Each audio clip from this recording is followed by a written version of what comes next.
আসসালামু আলাইকুম। তোমাদের সবাইকে অ্যাকাউন্টিংয়ে স্বাগতম। খুবই কনসেপচুয়াল কিছু বিষয় তোমাদের ক্লিয়ার করার চেষ্টা করব। তোমরা বোর্ডে দেখতে পাচ্ছ যে আমরা যখন আর্থিক বিবরণী করি তার সিকিউ বলো আর এমসিকিউ বলো, ওখানে প্রায় সময় বকেয়া এবং অগ্রিম সংক্রান্ত কিছু সমস্যা আমাদেরকে দিয়ে দেয়। সো যত ধরনের বকেয়া সংক্রান্ত সমস্যা থাকতে পারে এরকম ইউনিক, এগুলো আজকে আমরা শেষ করার চেষ্টা করব। ভিডিওটি শেষ পর্যন্ত দেখলে আশা করি তোমার ভালো লাগবে। তাহলে চলো শুরু করা যাক। তাহলে এখানে প্রথমে যে জিনিসটা দেখতে পাচ্ছ তোমরা, এখানে বলা হয়েছে কার কথা? ভাড়ার কথা। ভাড়ার জায়গায় বেতন থাকতে পারে, অন্য যে কোনো এন্ট্রি এখানে থাকতে পারে। বলা হচ্ছে 2/3, এটা কিভাবে দেওয়া আছে? 3/2 ভাড়া দেওয়া আছে কত হাজার টাকা? 6,000 টাকা। এখানে বকেয়া আছে নাকি অগ্রিম আছে এটা তো আর আমাকে বলে দিবে না, আমাকে বুঝে নিতে হবে এটা আছে বকেয়া নাকি অগ্রিম। তাহলে আমি কিভাবে বুঝবো? আমাকে মনে রাখতে হবে এই যে 3 অংশ, এটা হচ্ছে আমার মোট, অর্থাৎ আমার মোট ভাড়া দেওয়ার কথা ছিল কত অংশ? 3 অংশ। উপরে যে সংখ্যাটা দেওয়া আছে সেটা হচ্ছে যেটা অলরেডি কি হয়ে গেছে? প্রদত্ত, অর্থাৎ যেটা অলরেডি কি হয়ে গেছে? দেওয়া হয়ে গেছে। আমরা বোঝার চেষ্টা করি, কি বললাম? যে নিচের অংশটা হচ্ছে মোট, মোট টোটাল যত অংশ আমার দেওয়ার কথা, আর উপরে যেটা আছে এটা হচ্ছে প্রদত্ত, অলরেডি আমরা যেটা দিয়ে ফেলছি। তাহলে এখানে যে টাকাটা দেওয়া আছে এই টাকাটা কার? এই টাকাটাও কিন্তু প্রদত্ত। এই টাকাটাও কি? এই টাকাটাও হচ্ছে প্রদত্ত। তাহলে খেয়াল করো, প্রদত্ত প্রদত্ত দুইটাই কিন্তু আমরা পেয়ে গেছি। এখন আমি এখানে কিভাবে বুঝবো এটা বকেয়া কিনা? আমার দেওয়ার কথা ছিল 3 ভাগ, কিন্তু দিছি আমি 2 ভাগ। তাহলে কত ভাগ আমার বকেয়া আছে? এক অংশ কিন্তু আমার কি আছে? এক অংশ কিন্তু আমার কি আছে? এক অংশ আমার বকেয়া আছে। এক অংশ আমার কি আছে? বকেয়া আছে। তাহলে এই 6,000 টাকা কি 2 অংশের টাকা, 3 অংশের টাকা নাকি 1 অংশের টাকা?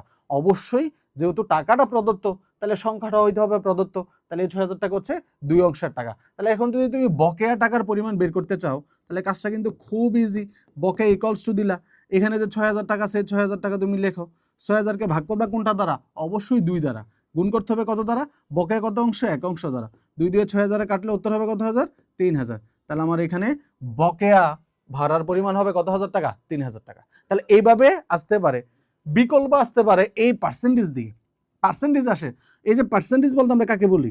বুঝি সাধারণত 100কে বুঝি। তাহলে মনে রাখতে হবে যদি 100 চেয়ে কম দেওয়া হয় তাহলে এই যে 8,000 টাকা এটা কিন্তু প্রদত্ত, এটা কিন্তু কি? প্রদত্ত।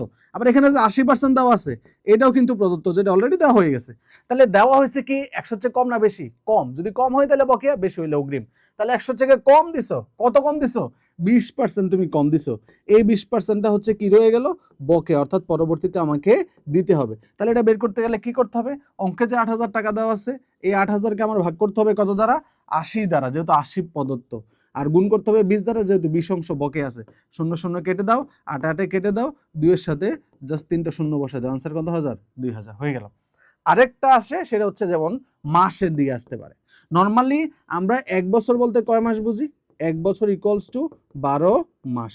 তাহলে তোমাকে মনে রাখতে হবে অঙ্ক সাধারণত 1 বছরের জন্য হয়, 1 বছর মানে 12 মাসের জন্য হয়। যদি 12 মাসের চেয়ে কম থাকে তাহলে বকেয়া, বেশি থাকলে অগ্রিম। তাহলে 12 মাস হওয়ার কথা আছে কয় মাস? 9 মাস।